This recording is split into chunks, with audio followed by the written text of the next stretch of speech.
Hello my dear friends. आप सभी का बहुत-बहुत स्वागत है हमारे चैनल फार्माजून हेल्थ एजुकेशन पे। दोस्तों, आज की इस वीडियो में हम पढ़ने वाले हैं बहुत ही इंपॉर्टेंट टॉपिक के बारे में। फार्माकोलॉजी का जो टॉपिक है haemodynamics and electrophysiology of heart. तो दोस्तों, आज की इस वीडियो में हम एक कंप्लीट स्टडी करेंगे हीमोडायनामिक्स के बारे में और एक डिटेल स्टडी करेंगे। इसके वन बाय वन कितने टाइप का होता है, क्या-क्या चीजें होती हैं, वो एक हम कंप्लीट स्टडी पढ़ेंगे। लेकिन उसके पहले हम एक बहुत ही ब्रीफ में समझेंगे कि हीमोडायनामिक्स क्या है और इलेक्ट्रोफिजियोलॉजी क्या होता है और इनका दोनों का यूज क्या है। तो चलिए हम सबसे पहले समझते हैं हीमोडायनामिक्स के बारे में। तो हीमोडायनामिक्स स्टडी होती है ब्लड की। हमारी बॉडी में जो ब्लड है वो किस फोर्सेस से फ्लो हो रहा है और हमारी बॉडी में किस तरीके से पूरी बॉडी में सर्कुलेट हो रहा है, उसकी जो कंप्लीट स्टडी होती है उसे हम कहते हैं हीमोडायनामिक्स। यदि हम मेडिकल टर्म्स में बात करें तो हीमोडायनामिक्स का मतलब होता है कि जो कार्डियोवास्कुलर होता है उसके फंक्शन का जो मेजरमेंट है उसे हम कहते हैं हीमोडायनामिक्स। इसमें हम स्टडी करते हैं कार्डियक आउटपुट या आर्teriयल प्रेशर्स के बारे में। कार्डियक आउटपुट का मतलब हुआ कि 1 मिनट में हमारा हार्ट कितने लीटर ब्लड को फिल्टर कर देता है, उसकी जो स्टडी होगी उसे हम कहेंगे हीमोडायनामिक्स। अब समझते हैं वर्ड इलेक्ट्रोफिजियोलॉजी को। इलेक्ट्रोफिजियोलॉजी क्या होता है? तो सीधी-सी चीज़ है कि जो हमारा हार्ट होता है, हार्ट की जो सेल्स होती हैं, वो किस तरीके से इलेक्ट्रिसिटी को जनरेट करती हैं या उनकी जो इलेक्ट्रिकल एक्टिविटी होती है, उसकी स्टडी को हम कहते हैं इलेक्ट्रोफिजियोलॉजी। ठीक है? अब जैसा कि आप सभी ने पढ़ा है कि जो हमारा हार्ट होता है, ये इलेक्ट्रिकल सिस्टम्स को जनरेट करता है, इलेक्ट्रिकल इम्पल्स को जनरेट करता है और ये जो इलेक्ट्रिकल इम्पल्स होती हैं, जो इलेक्ट्रिकल सिग्नल्स होते हैं, ये कोऑर्डिनेट करते हैं हार्ट के डिफरेंट डिफरेंट पार्ट के कॉन्ट्रैक्शन एंड रिलैक्सेशन को और इसी की वजह से हार्ट बीट भी क्रिएट होती है। अब इलेक्ट्रोफिजियोलॉजी को हम और डिटेल में पढ़ेंगे आगे, तब आप बेहतर तरीके से और अच्छे से समझ पाएँगे। ठीक है? अब यहाँ पर है कि हीमोडायनामिक्स और इलेक्ट्रोफिजियोलॉजी ये एक दूसरे से बहुत ही क्लोज़ली लिंक्ड होते हैं और साथ में काम करते हैं। क्यों? क्योंकि जो इलेक्ट्रोफिजियोलॉजी और जो हीमोडायनामिक्स है इंश्योर करता है कि जो कार्डियोवास्कुलर सिस्टम है, इसका प्रॉपर तरीके से फंक्शन हो सके। साथ ही साथ में जो हमारी बॉडी के डिफरेंट डिफरेंट पार्ट हैं, हम ये कहें कि जो हमारी पूरी बॉडी है, उसका जो न्यूट्रिशन सप्लाई है, जो न्यूट्रिशन की नीड है, वो फुलफिल हो सके और प्रॉपर हर एक ऑर्गन को ऑक्सीजन मिल सके। साथ ही साथ में जो वेस्टेज प्रोडक्ट है लाइक CO2 गैसेस, उनको भी जो है तो रिमूव किया जा सके। तो इस प्रकार से जो पूरा का पूरा बॉडी की नीड्स होती है उसे फुलफिल करते हैं इलेक्ट्रोफिजियोलॉजी और हीमोडायनामिक्स एक दूसरे से कोऑर्डिनेट करके। अब यहाँ पर आप देखिए कि यहाँ पर थर्ड वन है कि हम पढ़ेंगे डिटेल में कि जो हमारा बॉडी का सर्कुलेशन है वो किन-किन फैक्टर्स पर डिपेंड करता है और ऐसे कौन-कौन से मेजर फैक्टर होते हैं जो कि रेगुलेट करते हैं। तो सबसे पहले इसमें आता है systemic and pulmonary circulation. Systemic का मतलब हुआ कि ब्लड आपकी हार्ट से आपकी पूरी बॉडी में जो सप्लाई हो रहा है उसका एक प्रॉपर सर्कुलेशन होगा, उसकी स्टडी करेंगे। सेकंड है इसी में कि पल्मोनरी सर्कुलेशन। पल्मोनरी सर्कुलेशन का मतलब हुआ कि आपके हार्ट से जो भी ब्लड आपके लंग्स में जाएगा और वहां से प्यूरिफाई होकर के ऑक्सीजन गैसेस को कैरी करके वापस से हार्ट में आएगा, उसकी स्टडी हम करेंगे पल्मोनरी सर्कुलेशन में। सेकंड आता है इसमें कंडक्टिंग सिस्टम ऑफ हार्ट। इसमें हम पढ़ेंगे कि हमारा हार्ट किस तरीके से कंडक्शन जनरेट करता है। कहते हैं ना दिल धड़कने दो, तो दिल कैसे धड़कता है उसके बारे में हम इसमें पूरा पढ़ेंगे। थर्ड वन है blood pressure and factor regulate BP. अब दिल तो धड़कने दो, लेकिन दिल धड़केगा तो ब्लड प्रेशर भी उसमें मेजर करना चाहिए, मेजर किया जाता है।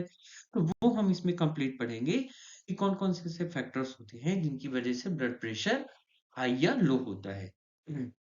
तो चलिए हम पढ़ते हैं सिस्टमिक एंड पल्मोनरी सर्कुलेशंस के बारे में कि सिस्टमिक सर्कुलेशन क्या होता है एंड पल्मोनरी सर्कुलेशन क्या होता है।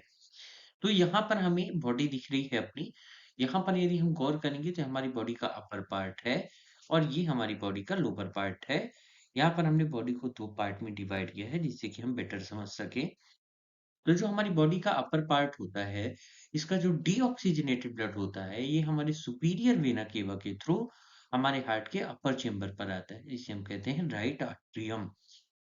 और हमारी बॉडी के लोअर पार्ट से जो डीऑक्सीजनेटेड ब्लड है ये इंफीरियर वेना केवा के थ्रू हमारे हार्ट के अपर चेंबर पर आएगा, मींस कि राइट आर्टरियम पर आएगा।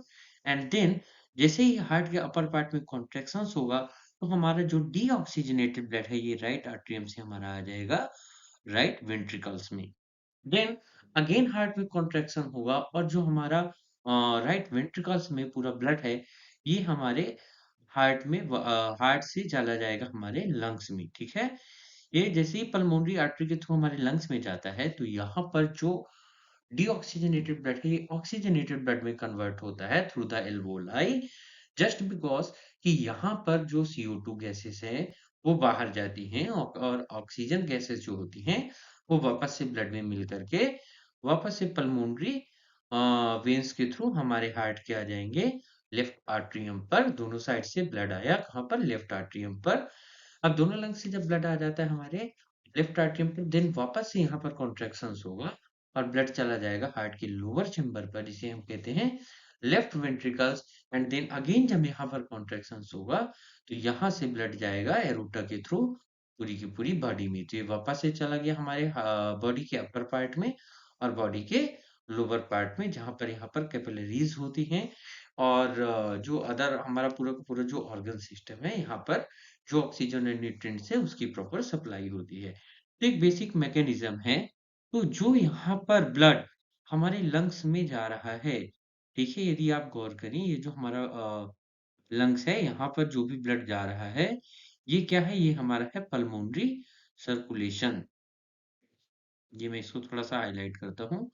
ये आप देखेंगे ये हमारा कौन सा है, ये हमारा पल्मोनरी सर्कुलेशंस है जहाँ पर ब्लड लंग्स में जा रहा है और प्यूरिफाई होकर के वापस से हार्ट में आ रहा है। और ये वाला जो हमारा सिस्टम है जहाँ पर ब्लड हमारे बॉडी में सप्लाई हो रहा है, मीन्स कि हमारे बॉडी के अपर और लोअर पार्ट में जा रहा है, ये वाला जो सिस्टम है इसे हम कहते हैं सिस्टमिक सर्कुलेशन। अब आपको एग्जाम में ये डायग्राम नहीं बनाना है, एग्जाम के लिए मैंने एक सेपरेट डायग्राम बना करके रखा है जो मैं आपको आगे दिखाऊंगा। बहुत ही इजी है और आप उसे अच्छे तरीके से एग्जाम में बना करके आते हैं। फिलहाल मैं यहाँ पर उम्मीद करता हूँ कि यहाँ पर आपको ये पूरा का पूरा कॉन्सेप्ट क्लियर हुआ होगा। इसे हम एक बार समराइज करते हैं, ठीक है। ये हमारी बॉडी का लोअर पार्ट है, ठीक, और ये हमारी बॉडी का अपर पार्ट है। बॉडी के अपर पार्ट से सुपीरियर वेना केवा ब्लड लेकर के आएगी राइट आर्टरियम पर और इंफीरियर वेना केवा बॉडी के लोअर पार्ट से डीऑक्सीजनेटेड ब्लड लेकर के आएगी राइट आर्टरियम पर। यहाँ पर कॉन्ट्रैक्शंस होगा, जब कॉन्ट्रैक्शन होगा तो हार्ट के ऊपर के दोनों चेंबर में कॉन्ट्रैक्शंस होगा और ब्लड लोअर चेंबर पर आएगा। जब डीऑक्सीजनेटेड ब्लड हमारे हार्ट की लोअर चेंबर मींस की राइट वेंट्रिकल्स पर आता है तो ये यहाँ से पल्मोनरी आर्टरी के थ्रू जाता है दोनों साइड लंग्स में। लंग्स में हमारे होते हैं एल्वोलाई, ये ऑक्सीजन को यहाँ से ब्लड में वापस से लेकर के आते हैं और CO2 गैसेस को बाहर करते हैं। फिर यहाँ से ऑक्सीजनेटेड ब्लड पल्मोनरी वेन्स के थ्रू हमारे आता है हार्ट के अपर चेंबर पर, जिसे हम कहते हैं लेफ्ट आर्टरियम, और यहाँ से ब्लड जाएगा लोअर चेंबर पर जिसे हम कहेंगे लेफ्ट वेंट्रिकल, और यहाँ से ऑक्सीजनेटेड ब्लड एरोटा के थ्रू बॉडी के अपर पार्ट और लोअर पार्ट में सप्लाई हो जाएगा। यहाँ पर कैपिलरीज होती हैं जो बॉडी की नीड के हिसाब से ऑक्सीजन को न्यूट्रिएंट्स को यूटिलाइज कर लेती हैं।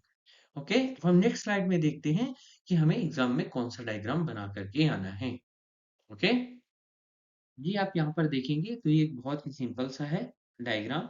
यहाँ पर आप देखोगे तो ये आपका सिस्टमिक सर्कुलेशन है और ये आपका पल्मोनरी सर्कुलेशन है। पल्मोनरी मीन्स जो आपका ब्लड लंग्स में जाता है और लंग से ऑक्सीजनेटेड होकर के आपके हार्ट पर लौटता है उसे हम कहते हैं पल्मोनरी सर्कुलेशन। और जो ब्लड आपके बॉडी से हार्ट में जाता है और हार्ट से बॉडी में सप्लाई होती है इसको हम कहते हैं सिस्टमिक सर्कुलेशन। ये आपको दिख रहा होगा, ये आप सपोज कीजिए कि आपका हार्ट है, ये हार्ट के दोनों अपर चेंबर हैं और ये आपके हार्ट के दोनों आर्टरियम है, ठीक है। ये यहाँ पर आपका लंग्स है, तो आपको यही एक डायग्राम बना करके अब हम बात करते हैं conducting system of the heart के बारे में। हार्ट का हमारा कंडक्शन किस तरीके से होता है, किस तरीके से इलेक्ट्रिकल इम्पल्सेस का जनरेशन होता है और किस तरीके से पूरे के पूरे हार्ट में डिस्ट्रीब्यूट होती हैं। तो यहाँ पर आप गौर करेंगे, यहाँ पर होता है हमारे हार्ट में एसए नोड और यहाँ पर होता है एवी नोड। ये जो एसए नोड होता है इसे नेचुरल पेसमेकर भी कहा जाता है। क्यों? क्योंकि यहाँ पर ये जो एसए नोड है ये इलेक्ट्रिकल इम्पल्सेस को जनरेट करता है, जिसकी वजह से आपका जो हार्ट का मायोकार्डियम है, मीन्स कि जो आपके हार्ट का अपर पार्ट है, जिसका कॉन्ट्रैक्शंस होता है और यहाँ पर होते हैं एवी नोड जो इन सिग्नल को रिसीव करते हैं एंड सिग्नल्स को रिसीव करने के बाद ये आपके हार्ट के बाकी के हिस्से में इसे डिस्ट्रीब्यूट करते हैं। यहाँ पर हम देखते हैं कि ये जो हमारा एवी नोड है, ये आगे जाकर के फर्दर डिवाइड होता है लेफ्ट बंडल ब्रांच में एंड राइट बंडल ब्रांच में, जो कि आगे चल करके वापस से डिवाइड होते हैं पुर्किंजे फाइबर्स पर। और ये आगे पूरे के पूरे सिग्नल्स को जो है तो डिस्ट्रीब्यूट करने का काम करते हैं। अब यदि आप देखेंगे कि जो हमारा हार्ट का कंडक्शन सिस्टम है, इसमें एक तरीके का सिस्टम होता है जिसमें नेटवर्क होता है नोड्स का, मीन्स कि ग्रुप ऑफ सेल्स होती हैं जो कि नर्व सेल होती हैं या कि फिर मसल्स टिश्यूज होते हैं। ये एक तरीके की स्पेशलाइज्ड सेल होती हैं जो कि हमारी हार्ट बीट को जनरेट करती हैं। ठीक है, तो ये जो हमारा कंडक्टिंग सेल्स होती हैं, ये इलेक्ट्रिकल सिग्नल्स को जनरेट करने का काम करती हैं और फिर उन्हें कैरी करती हैं थ्रू आउट द हार्ट में। और जो मसल्स सेल्स होती हैं, ये आप यहाँ पर देखेंगे मसल सेल्स होंगी यहाँ पर। ये जो मसल सेल्स होती हैं, ये इसके कॉन्ट्रैक्शन को कंट्रोल करते हैं। इस तरीके से ऐसे नोड से इम्पल्सेस जनरेट होती हैं। एवी नोड उन्हें रिसीव करता है, देन डिस्ट्रीब्यूट करता है पूरे के पूरे हार्ट में। अब हम इसे नेक्स्ट स्लाइड में हम और अच्छे से समझते हैं। तो यहाँ पर आप देखेंगे कि हमारा जो हार्ट का अपर चेम्बर है ना? ये जब कॉन्ट्रैक्शंस होता है, तो ब्लड आता है हमारे लोअर चेम्बर पर। लेकिन इसका जो टाइम होता है, टाइम फ्रैक्शन होता है, वो होता है 0.1 सेकंड। मीन्स कि 0.1 सेकंड में ये यहाँ से पूरे के पूरे ब्लड को आपके नीचे के चेम्बर्स पर पुश करेगा। देन इसके बाद नेक्स्ट बात 0.3 सेकंड का टाइम लेता है एवी नोड। ये एवी नोड 0.3 सेकंड डिले करके सिग्नल्स भेजता है हार्ट के लोअर चेम्बर्स पर, मीन्स की पुर्किंजे फाइबर्स पर, जहां पर ये वापस से कॉन्ट्रैक्शन करते हैं। ये प्रोसेस होती है हमने जैसा कि बताया 0.3 सेकंड की, और 0.3 सेकंड में जैसे ही पूरा का पूरा कंप्लीट ब्लड यहाँ पर आता है, ये इसे ऊपर की ओर पुश कर देता है। ठीक है, तो ये हमारा होता है SA node, AV node. AV node delay करता है सिग्नल्स को जब तक कि आर्टरिया पूरी तरीके से ब्लड को एम्प्टी नहीं कर देता है। ठीक है, और ये जो बंडल ऑफ हिस हैं, ये सिग्नल्स को कैरी करते हैं थ्रू पूरे पुर्किंजे फाइबर्स पर। ये जो पुर्किंजे फाइबर्स होते हैं हमारे वेंट्रिकल्स पर, इसी की वजह से हार्ट के लोअर चेम्बर पर कॉन्ट्रैक्शंस होता है। ठीक है, तो ये जो हमारा पूरा पूरा हार्ट का कंडक्शन सिस्टम होता है, ये एसए नोड और एबी नोड पे डिपेंड करता है कि किस तरीके से सिग्नल्स को कैरी आउट करते हैं और किस तरीके से पूरे के पूरे हार्ट में इसे डिस्ट्रीब्यूट करते हैं। ठीक है, हमारा जो हार्ट का कंडक्शन सिस्टम होता है, ये thousands of signal per day भेजता है, जिससे कि हमारा हार्ट कंटिन्यू बीट करता रहे, दिल धड़कने दो, है ना? वो इसी की वजह से धड़कता है। ठीक, अब यहाँ पर हम एक वीडियो के थ्रू समझेंगे कि किस तरीके से सिग्नल्स हार्ट की जनरेट होती हैं और किस तरीके से वो डिस्ट्रीब्यूट होती हैं। ये यहाँ पर देखिए हमारी बॉडी का हिस्सा है, और हमारी बॉडी में यदि आप देखेंगे तो यहाँ पर हार्ट होता है। ठीक है, ये हार्ट को हम अलग से देखते हैं यहाँ पर। ये आपका एसए नोड है, ये आपका एवी नोड है। देखिए इस पे स्लाइड मसल सेल हैं, और ये यहाँ पर ट्राइकस्पाइड वॉल्व है जो कि आपके एरोटा से कनेक्ट होती है और इसी से ऑक्सीजनेटेड ब्लड बॉडी में डिस्ट्रीब्यूट होता है। ठीक है, ये यहाँ पर जो है तो पुर्किंजे फाइबर्स होते हैं, ये आप देखेंगे, जो कि आगे इलेक्ट्रिकल सिग्नल्स को कैरी करने का काम करते हैं। ठीक है, ये बंडल ऑफ ब्रांचेस भी हम इन्हें बोलते हैं। ये जो दो ऐसे नोड से निकल करके जो फर्दर डिवाइड होती हैं ब्रांचेस। अब यहाँ पर हमें देखना है कि ये देखिए इलेक्ट्रिकल सिग्नल जनरेट हुआ। मायोकार्डियम की जो सेल्स होती हैं, इन्होंने कॉन्ट्रैक्ट किया हार्ट के अपर चेम्बर को। ठीक है, 0.3 सेकंड इस एवी नोड ने डिले किया, ठीक है, इलेक्ट्रिकल सिग्नल्स को। देन इन्हें वापस से डिस्ट्रीब्यूट किया हार्ट के लोअर चेम्बर पर। जैसे ही हार्ट के लोअर चेम्बर पर पुर्किंजे ऑफ फाइबर्स के थ्रू ये डिस्ट्रीब्यूट होंगी, लोअर चेम्बर पर यहाँ पे कॉन्ट्रैक्शंस हुआ। ठीक है, और ब्लड जो है तो हमारे लंग्स में और एज वेल एज हमारे एरोटा के थ्रू बॉडी में सप्लाई हो गया। ठीक है, तो उसी की वजह से यहाँ पे नॉर्मल ईसीजी जनरेट होता है। ठीक,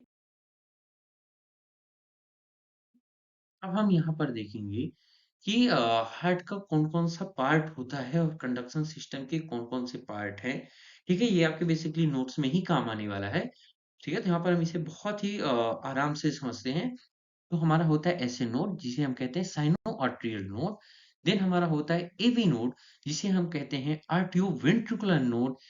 थर्ड वन होता है बंडल ऑफिस। थर्ड वन होता है बंडल ऑफिस, जिसे हम करते हैं आर्टियो वेंट्रिकुलर बंडल्स, ठीक है। देन आपने देखा होगा कि जो बंडल ऑफिस है, इनसे फर्दर छोटी छोटी छोटी छोटी ब्रांचेस निकलती हैं, जिन्हें हम कहते हैं पुर्किंजे फाइबर। ऐसे नोड के बारे में हमने पढ़ ही लिया है साइनोट्रियल नोड्स के बारे में, कि नेचुरल पेसमेकर्स होता है। जब आपने देखा होगा कई कई सारे पेशेंट का हार्ट का कंडक्शन सिस्टम काम करना बंद कर देता है, ठीक है। तो वहाँ पर वो लाइफ एंड डेथ का मैटर होता है, और वहाँ पर डॉक्टर आर्टिफिशियल पेसमेकर को इम्प्लांट करता है, ठीक है? क्योंकि इसका बहुत ही इम्पोर्टेंट काम होता है इलेक्ट्रिकल इम्पल्सेस को जनरेट करने का, ठीक है? ये यहाँ पर इसकी लोकेशन दी हुई है, आप इसको और अच्छे से डिटेल में पढ़िएगा तो ये आपके काम आने वाला है नोट्स के बारे में, ठीक है? और जो हमारी बॉडी का ऑटोनॉमस सिस्टम होता है, जो ऑटोनॉमिक सिस्टम होता है, ये बेसिकली कंट्रोल करता है कि कितना जल्दी और कितना आराम से ऐसे नोड इलेक्ट्रिकल सिग्नल्स को भेजेगा, ठीक है। ये जो पार्ट होता है नर्वस सिस्टम का पार्ट होता है, जो कि डायरेक्ट करता है हार्मोन्स को और कंट्रोल करता है हार्ट रेट को, based on what you are doing. जैसे कि अब मान लीजिए हम कोई एक्सरसाइज कर रहे हैं, अब एक्सरसाइज करते समय हम सबने ऑब्जर्व किया होगा कि हमारी जो हार्ट बीट होती है काफी फास्ट हो जाती है, ठीक है, हम काफी तेजी के साथ सांस लेते हैं। तो क्यों? क्योंकि वहां पर हमें ऑक्सीजन की ज्यादा नीड होती है, हमारी मसल्स ज्यादा काम करेंगी, तो उनको ज्यादा ऑक्सीजन और न्यूट्रिएंट्स की जरूरत होगी। तो वहां पर हमारा जो ऑटोनॉमस सिस्टम है, ये ज्यादा से ज्यादा सिग्नल्स भेजेगा और हार्मोन्स को डायरेक्ट करेगा, जिसकी वजह से हमारा हार्ट बीट फास्ट होगा और हमारी बॉडी को ज्यादा से ज्यादा ऑक्सीजन मिलेगा, ठीक है। और जब हम सो रहे होते हैं, तब हमको इतना ज़्यादा ब्लड्स की ज़रूरत नहीं होती है, तब एक प्रॉपर अमाउंट में चाहिए। तो वो सारा का सारा सिस्टम जो होता है ऑटोनॉमस सिस्टम से कंट्रोल होता है। अब ये जो हमारा ऑटोनॉमस नर्वस सिस्टम होता है, इसमें 2 चीज़ें होती हैं, sympathetic nervous system and parasympathetic nervous system. अब हम बात करते हैं फर्स्ट वन की, सिंपैथेटिक नर्वस सिस्टम की। ये फाइट एंड फ्लाइट रिस्पॉन्स देता है। आप सबको याद होगा युवराज सिंह ने एक बार 6 छक्के मारे थे 6 बॉल पे। क्यों? क्योंकि उसके पहले उसकी लड़ाई हुई थी। जब लड़ाई हुई तो fight and flight hormones release हुआ, एड्रेनलिन जिसे हम कहते हैं, और उसने क्या कर दिया, उसकी वजह से सिंपैथेटिक नर्वस सिस्टम एक्टिव हुआ और उसने ऐसे नोड को ज्यादा तेजी से काम करने के लिए कहा। बॉडी में एक्साइटमेंट हुआ और उसकी वजह से उसने 6 छक्के जड़े, और वहाँ पर जो युवराज सिंह का हार्ट था उसको ज़्यादा तेज़ी से काम किया होगा डेफ़िनेटली, और हार्ट रेट बढ़ी हुई होगी। सेम हमारे साथ भी होता है, जब हम काफ़ी ज़्यादा गुस्से में होते हैं या हम काफ़ी ज़्यादा एक्साइटेड होते हैं, तब यहाँ पर हमारी भी हार्ट बीट फ़ास्ट हो जाती है। और जो हार्ट का जो ऑटोनॉमस नर्वस सिस्टम का पैरासिम्पैथेटिक नर्वस सिस्टम होता है, ठीक है? ये डाइजेस्ट रिस्पॉन्स देता है और साथ ही साथ में रेस्ट रिस्पॉन्स भी देता है। ये करता क्या है बेसिकली? तो ये हमारे ऐसे नोड के वर्क को स्लोवर करता है, ठीक है? उसे धीमा करता है, क्योंकि कंटिन्यू यदि हार्ट हमारा काफ़ी तेज़ी से काम करेगा, तो ज़्यादा ऑक्सीजन की नीड होगी, ठीक है? और उसकी वजह से बॉडी को ज़्यादा से ज़्यादा न्यूट्रिशन और ऑक्सीजन की भी डिमांड बढ़ेगी। लेकिन हर टाइम तो हमारा फास्टिंग रेट ज़्यादा नहीं हो सकता ना, हर टाइम तो हम नहीं दौड़ रहे होते। एक टाइम पर रुकना भी होता है, हम रुकेंगे, आराम करेंगे, तो वहाँ पर पैरासिम्पैथेटिक नर्वस सिस्टम वापस से ऐसे नोड को नॉर्मल लेवल पर लेकर के आता है, ठीक है? और हमारी हार्ट रेट को स्लो डाउन करता है। अब हम यहाँ पर पढ़ेंगे आर्टियोवेंट्रिकुलर नोड्स के बारे में, ठीक है? अब एवी नोड क्या करते हैं? एवी नोड ऐसे नोड के इलेक्ट्रिकल सिग्नल्स को डिले करेगा। डिले करने की वजह से कंसिस्टेंट अमाउंट और टाइम पर जो होता है, तो एवी नोड सिग्नल्स को अपने फ्रीक्वेंसी ऑफ फाइबर पर डिस्ट्रीब्यूट करेगा, जिसकी वजह से प्रॉपर कॉन्ट्रैक्शंस होगा। ये डिले क्यों करता है? तो डिले इसलिए करता है ताकि जो हमारे आर्टरियम पे ब्लड है, वो पूरे तरीके से वेंट्रिकुलर्स में आ जाए, ठीक है? और जो वेंट्रिकल्स का फिर जो प्रॉपर ब्लड है, वो पूरा का पूरा ब्लड लंग्स में जा सके, ओके। तो जो एवी नोड होता है, ये कहाँ पर होता है? ये होता है ट्रायंगल ऑफ कोच के पास, मींस की located between the septal leaflet of the tricuspid valve. सीधा सीधा समझते हैं, ट्राइकस्पाइड वॉल्व के पास होता है, ठीक है। आपको इतना ही ध्यान रखना है, ठीक, फिर बंडल ऑफिस होते हैं। हमने पढ़ा कि आर्टियो वेंट्रिकुलर बंडल भी हम इसे कहते हैं और ये फर्दर ब्रांचेस में डिवाइड होता है। ये सारी चीजें हमने देख लिया है। ठीक है, left bundle branch, right bundle branch. अब हम आगे देखते हैं पुर्किंजे फाइबर। पुर्किंजे फाइबर भी हमने देखा हुआ है कि पुर्किंजे फाइबर क्या करते हैं, इससे स्लाइड नर्व सेल होती हैं और ये क्या करते हैं, इलेक्ट्रिकल सिग्नल्स को very quickly right and left ventricles पर डिस्ट्रीब्यूट करते हैं। अब जब हमारा लेफ्ट एंड राइट वेंट्रिकल्स में कॉन्ट्रैक्शंस होता है और ब्लड जो होता है लंग्स में और एरोटा के थ्रू बॉडी में सप्लाई होता है, तो हम यहाँ पर समझेंगे कि जो एरोटा होता है, एरोटा बॉडी की लार्जेस्ट आर्टरी होती है, जिसकी वजह से हमारी पूरी बॉडी को ब्लड सप्लाई होता है। ठीक, अब हम यहाँ पर देखेंगे कौन-कौन से फैक्टर्स होते हैं जो रेगुलेट करते हैं ब्लड प्रेशर को। ये हमारा थर्ड वन पॉइंट है, ठीक है? हम इसे डिटेल में समझते हैं कि ब्लड प्रेशर क्या होता है और किस तरीके से डिस्ट्रीब्यूट होगा। तो ये आप यहाँ पर देखिए, ये हमारी क्या होती है, आर्टरीज़ होती हैं या वेन्स होती हैं, ठीक है? रेड है तो हम आर्टरी को समझते हैं यहाँ पर। अब ये जो आर्टरी होती है, ये इसकी ल्यूमेन वॉल है, ठीक है? और ये इसका है टोटल डायामीटर। यदि आप इसे गौर से देखेंगे, तो यहाँ से ब्लड फ्लो हो रहा है और जब ब्लड फ्लो होता है, तो इसकी सरफेस पर एक प्रेशर क्रिएट करता है, ठीक है? जिसे हम क्या कहते हैं? जिसे हम ब्लड प्रेशर कहते हैं। अब जो ब्लड प्रेशर होता है, इसे 2 तरीके से मेज़र करते हैं, systolic blood pressure and diastolic blood pressure. ठीक है? सिस्टोलिक और डायस्टोलिक क्या होता है इसे हम समझेंगे, लेकिन इसके पहले हम समझते हैं कि जो हमारा ब्लड प्रेशर है इसे हम वास्तव में मेज़र कैसे करते हैं। तो इसे मेज़र करने के लिए हम यूज़ करते हैं स्टेगनोमीटर का, ठीक है? स्टेगनोमीटर पर हम इसे मेज़र करते हैं मिलीमीटर ऑफ मरकरी में, ठीक है? अब यदि किसी का ये जो ब्लड प्रेशर है यदि वो काफ़ी हाई जा रहा है तो इसका मतलब क्या है? तो इसका मतलब ये होता है कि यदि किसी का ब्लड प्रेशर हाई है तो उसकी आर्टरीज़ पे जो लगने वाला प्रेशर है वो काफ़ी हाई होगा, क्योंकि ब्लड को पुश करने में जो हार्ट है उसको ज़्यादा काम करना पड़ रहा है। ठीक है? जो हार्ट है वो ज़्यादा से ज़्यादा हार्डर वर्क करेगा ब्लड को पुश करने के लिए और उसकी वजह से इन पर प्रेशर बढ़ जाता है। इसे हम मापते हैं सिस्टोलिक एंड डायस्टोलिक में। सिस्टोलिक का मतलब होता है कि जो भी ब्लड हार्ट से बॉडी पे पार्ट्स में जाएगा उसे हम कहते हैं सिस्टोलिक, एंड जो डीऑक्सीजनेटेड ब्लड वापस से हार्ट में आएगा इसे हम कहते हैं डायस्टोलिक प्रेशर। ठीक है? जो ये अपर वैल्यू आप देख रहे हैं, ये है सिस्टोलिक और ये जो लोअर वैल्यू है, इसे हम कहते हैं डायस्टोलिक। ठीक है? ये आप यहाँ पर भी देख सकते हैं। जो नॉर्मल बीपी की रेंज होती है, वो होती है 120 बाई 80 mmHg। मीन्स कि आपकी जो आर्टरी पर लगने वाला प्रेशर है, जो ऑक्सीजनेटेड ब्लड पंप हो रहा है आपकी बॉडी पर, उससे 120 मिलीमीटर ऑफ मर्करी में प्रेशर लग रहा है और जो आपका डीऑक्सीजनेटेड ब्लड हार्ट में आ रहा है, उस पे कम प्रेशर बॉडी को लगाना होता है और वो 80 mmHg पर रिटर्न होकर के आता है। ठीक? हम यहाँ पर समझेंगे हार्ट की कार्डियक साइकिल के बारे में, ठीक है? तो एक जो हेल्दी एडल्ट बॉडी होती है या हम ऐसा कह लें कि एक जो कोई भी युवा होता है, उसमें जो हार्ट होता है, वो 60 से 80 बार 1 मिनट में धड़कता है, ठीक है? तो जो हार्ट का एक हार्ट बीट होता है, उसे हम एक पूरी की पूरी कार्डियक साइकिल कहते हैं, ठीक है? और इस कार्डियक साइकिल में हार्ट हमारा कॉन्ट्रैक्ट होगा और फिर रिलैक्सेशन मोड पर जाएगा, रिलैक्स होगा, ठीक है? तो जो हार्ट का कॉन्ट्रैक्शन होता है, इसे हम कहते हैं सिस्टोल और जब हार्ट में रिलैक्सेशन होता है, इसे हम कहते हैं डायस्टोल। यदि हम ये मान कर के चलें कि एक किसी हेल्दी एडल्ट का जो हार्ट बीट है, वो 74 बीट पर मिनट है, तो वहाँ पर जो हार्ट की प्रॉपर साइकिल होती है, वो होती है 0.8 सेकंड की, जिसमें कि 0.1 सेकंड में आर्ट्रियल सिस्टोल होता है, मीन्स कि 0.1 सेकंड में जो हमारा आर्ट्रियम होता है, वो ब्लड को पंप करता है यहाँ पर वेंट्रिकल्स पर, ठीक है? और यहाँ पर जो एवी नोट होता है, ये डिले करेगा सिग्नल्स को एंड 0.3 सेकंड के बाद ये जो है, तो पूरे के पूरे ब्लड को पंप कर देता है, इसमें लंग्स की तरफ एंड एरोटा की तरफ। ठीक, तो ये होता है वेंट्रिकुलर सिस्टोल एंड देन बचता है 0.4 सेकंड का समय। तो यहाँ पर हमारा जो हार्ट होता है ये कंप्लीटली रेस्ट कर रहा होता है।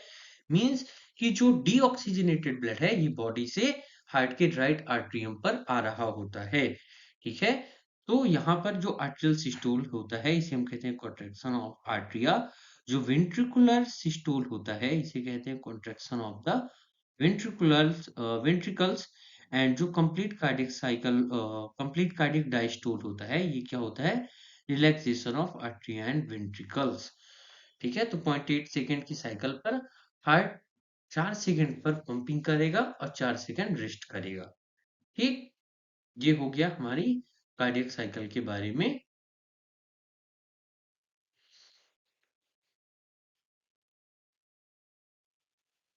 ठीक, ये हमने यहाँ पर इस चीज को समझा। अब हम नेक्स्ट स्लाइड पर पढ़ेंगे कि किस तरीके से ब्लड प्रेशर जो होता है रेगुलेटेड होता है नंबर ऑफ फैक्टर्स से। ठीक है, तो ये हमारा हमने देखा कि ये हमारा हमने लास्ट स्लाइड में भी देखा था कि ये हमारी क्या है, आर्टरीज है जहां से ब्लड सप्लाई होता है। और ये जो होता है तो हमारी आर्टरीज ब्लड एक प्रेशर क्रिएट हो रहा है, ठीक है, जो कि नॉर्मल से ज़्यादा है, तो हम इसे क्या कहेंगे, हाई ब्लड प्रेशर कहेंगे। ये डिपेंड करता है कि हमारा ये जो डायामीटर है आर्टरीज का और वेन्स का, ठीक है, ये कैसा है। तो यदि हम देखें इस वाले डायग्राम को, तो ये क्या है, ये पहले इसमें आ जाओ, ये देखो ये एक नॉर्मल आर्टरी है जहाँ पर एक नॉर्मल डायामीटर है, ठीक है, उसका जो अंदर का स्पेस है, ठीक है, वो कैसा है, वो एक बराबर है जैसा नॉर्मल एक आर्टरीज का होना चाहिए।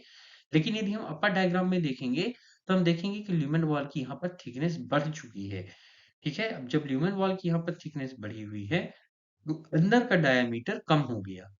अंदर का डायमीटर कम होगा तो बहुत ही सिंपल सा कॉन्सेप्ट है, आप कोई एक पाइप लो, उस पाइप को हल्का सा आगे से दबाओ, तो आप क्या देखोगे कि जो पानी की रफ्तार है वो बढ़ जाएगी। जब पानी की रफ्तार बढ़ेगी तो क्या होगा, एक प्रेशर क्रिएट होगा वॉल पर।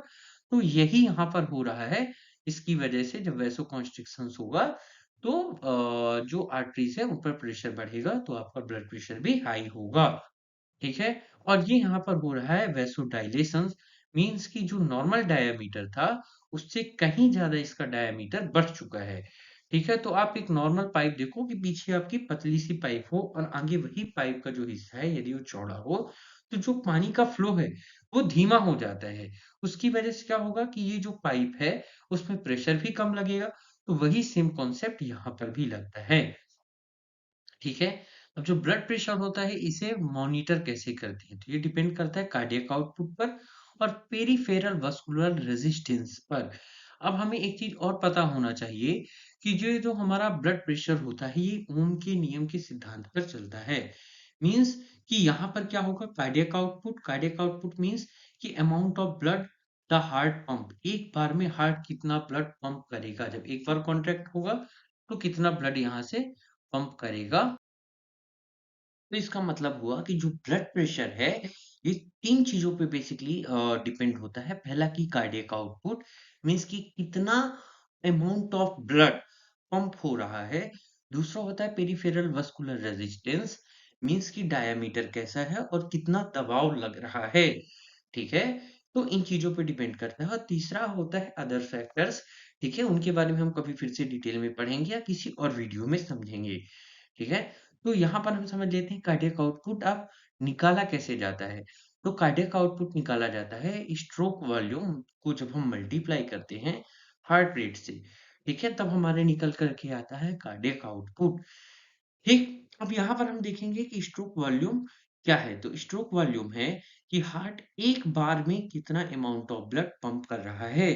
मींस कि जब एक बार हार्ट में कॉन्ट्रैक्शन हुआ तो ये कितना अमाउंट ऑफ ब्लड आपके लंग्स में और आपकी बॉडी में पंप करेगा। मींस कि जो हमारे वेंट्रिकल्स हैं ये एक बार में कितना अमाउंट ऑफ ब्लड पंप करेंगे। तो ये जो यदि आप यहाँ पर देखो हार्ट के राइट आर्टरियम पर, तो ये 70 ml ब्लड को लंग्स में भेजेगा और ये जो हमारा लेफ्ट आर्टरियम है ये 70 ml ब्लड को ही एरोटा के थ्रू हमारी बॉडी में भेजेगा।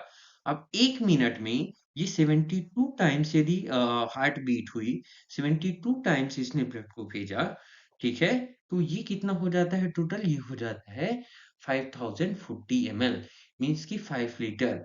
मतलब कि अप्रोक्स यदि हम देखें, ठीक है, तो हमारी बॉडी में जितना ब्लड होता है, ठीक है? वो पूरा का पूरा 1 मिनट में फ़िल्टर हो जाता है। ठीक? तो हार्ट 1 मिनट में 5 लीटर ब्लड को फ़िल्टर कर दे करके पंप कर देता है। ठीक? तो ये हुई एक प्रॉपर थ्योरी ब्लड प्रेशर के फैक्टर्स के बारे में, कौन-कौन से फैक्टर्स होते हैं और कार्डियक आउटपुट कैसे डिपेंड करता है इन फैक्टर्स पर। ठीक है? अब हम यहाँ पर समझते हैं कि कार्डियक आउटपुट कौन-कौन से फैक्टर पर डिपेंड होता है और पेरिफेरल वास्कुलर रेजिस्टेंस कौन-कौन से फैक्टर पर डिपेंड होता है और यही फैक्टर्स होते हैं बीपी के भी। ठीक है? तो कार्डियक आउटपुट डिपेंड करता है ब्लड के वॉल्यूम पर, the amount of blood in the body. Body में कितना अमाउंट ऑफ ब्लड है। ठीक है? जैसे कि हमने देखा था कि जो वेंट्रिकल्स हैं, वो 70 एमएल ब्लड को पंप कर रहे हैं। अब यदि इसका वॉल्यूम घट जाए, ठीक है? 70 एमएल की बजाय वो 30 एमएल या 50 एमएल ब्लड को ही पंप करे, तो क्या होगा? तो सीधी-सी बात है कि जो हमारे अ, जो हमारी आर्टरीज़ होंगी, ठीक है? सपोज़ दैट ये हमारी आर्टरी है, तो इस आर्टरी पर ये जो प्रेशर लग रहा था, ठीक है? ये प्रेशर कम लगेगा। जब ये प्रेशर ही कम लगेगा, ठीक है? तो बीपी ऑलरेडी डाउन आएगा, ठीक है? बीपी हमारा कम आएगा। ठीक सेम यदि अमाउंट ऑफ ब्लड बढ़ जाए, ठीक है, यदि अमाउंट ऑफ ब्लड 70 एमएल से बढ़ करके कितना हो जाए, ये 70 एमएल से बढ़ करके यदि ये 90 एमएल हो जाए, तो क्या होगा, यदि ये 90 एमएल हो जाएगा तो यहाँ पर प्रेशर बढ़ जाएगा। ठीक है, यहाँ पर अमाउंट ऑफ ब्लड बढ़ने की वजह से आपका ब्लड प्रेशर भी बढ़ा हुआ मिलेगा। ठीक है, वही आता है यहाँ पर सेकंड पॉइंट की स्ट्रोक वॉल्यूम। स्ट्रोक वॉल्यूम क्या है? तो स्ट्रोक वॉल्यूम होता है the volume of blood pumped by a ventricles each time in contract. ठीक है, यही है जो 70 एमएल ये पंप कर रहे थे। ठीक है, देन आता है heart rate, the number of times a heart beats in per minute. अब आप दौड़ करके आएंगे तो ऑक्सीजन डिमांड ज्यादा होगी। ऑक्सीजन डिमांड जब ज्यादा होगी तो आपकी हार्ट बीट भी ज्यादा होगी। अब उस हार्ट बीट जब ज़्यादा बढ़ जाएगी, तब आपका ब्लड प्रेशर भी बढ़ जाएगा। ठीक है? फिर इसमें थर्ड पॉइंट होता है forces of contractions of muscles. अब जो हार्ट की मसल्स हैं, अब यदि उनमें कॉन्ट्रैक्शन ही कम लग रहा है, वो कम फोर्स के साथ में कॉन्ट्रैक्ट हो रही हैं, ठीक है? तो वहाँ पर प्रेशर भी कम लगेगा। यदि वो बहुत तेज़ी के साथ कॉन्ट्रैक्शन हो रहा है, बहुत तेज़ी से दबाव डाल रही हैं, तो ब्लड का प्रेशर भी बढ़ जाएगा। ठीक? फिर यहाँ पर peripheral vascular resistance, vascular resistance किन चीजों पे मैटर करता है? तो वो मैटर करता है इंडोथेलियल फंक्शन पर। मीन्स कि the endothelium secrete vasoconstrictor and vasodilator to regulate the BP. Means कि जो इंडोथेलियम होता है, ये वैसोकॉन्स्ट्रिक्टर और वैसोडाइलेटर को रिलीज करता है, जिसकी वजह से ब्लड प्रेशर मैनेज होता है। अब यदि सपोज दैट आपने कोई मेडिसिन खा लिया तो आपकी जो ब्लड वेसल्स है वो क्या होगी, वो डायलेट होगी। उनका जो डायामीटर था, ठीक है, वो इतने से बढ़ करके इतना हो गया। ठीक है, अब यदि ये डायामीटर बढ़ गया तो यहाँ पर सीधी सी बात है कि यहाँ पर ब्लड प्रेशर कम हो जाएगा। ठीक है, तो ये डायामीटर पर भी डिपेंड करता है। और यदि हम सपोज करें कि नॉर्मल आर्टरी है या नॉर्मल वेन्स है, ठीक है, हमने वैसोकॉन्स्ट्रिक्टर खाया है, हमारा जो है ब्लड प्रेशर डाउन हो रहा था, तो ये जैसे ही थोड़ा-सा यहाँ पर इसमें कॉन्ट्रैक्शन होगा, तो ब्लड प्रेशर फिर से थोड़ा-सा इंक्रीज़ हो जाएगा। तो ये इस बात पे भी डिपेंड करता है। फिर है velocity the thickness of blood. तो मान लीजिए जो ब्लड है, ठीक है, उसमें काफ़ी ज़्यादा थिकनेस आ गई है। अब यदि ये ब्लड बहुत ज़्यादा थिक हो जाएगा, ठीक है, तो यहाँ से फ्लो होने में टाइम ज़्यादा लेगा। ठीक है, गाढ़ा रहेगा ब्लड तो उतनी ही धीमी तरीके से वो आगे बढ़ेगा। और यदि ब्लड पतला है, ठीक है, यदि ब्लड पतला है तो बहुत तेज़ी के साथ से, या हम ये कह लें कि नॉर्मल स्पीड से फ्लो होगा, तो उसकी वजह से ब्लड प्रेशर नॉर्मल आएगा। ठीक है, फिर आता है इसमें इलास्टिसिटी ऑफ ब्लड वेसल्स। जो ब्लड वेसल्स होती हैं उनकी इलास्टिसिटी कैसी है? अब आपने सपोज दैट आपने भले ही यहाँ पर वैसोडाइलेटर खाया हो, ठीक है, लेकिन इसमें इलास्टिसिटी ही नहीं है। ये जो है इसमें ऐसा कह लें कि ये जो है तो इसमें वैसोकॉन्स्ट्रिक्शन या वैसोडाइलेशन नहीं हो सकता, या बहुत डिले हो रहा है। यदि इनकी इलास्टिसिटी जो है वो कमजोर है, तो उसकी वजह से भी ब्लड प्रेशर जो होता है हाई और लो हो जाता है। ठीक है, तो वो भी एक फैक्टर्स होते हैं। ठीक है, इसे हम कहते हैं इलास्टिसिटी। ये जो एरिया बढ़ रहा है सरफेस, है ना, ये इलास्टिसिटी कहलाता है। तो यदि इलास्टिसिटी वीक है, तो उसकी वजह से भी blood pressure ups and downs होते हैं। ठीक? So thank you very much for watching this video. यदि ये वीडियो आपको अच्छा लगा है, तो प्लीज़ लाइक करें, शेयर करें और यदि आपको कहीं पर भी डाउट आता है, तो प्लीज़ कमेंट करके हमें बताइए। हम आपके सारे क्वेश्चंस के आंसर देंगे। ठीक है? तो वीडियो को देखते रहिए, लाइक करते रहिए, शेयर करते रहिए। Thank you very much.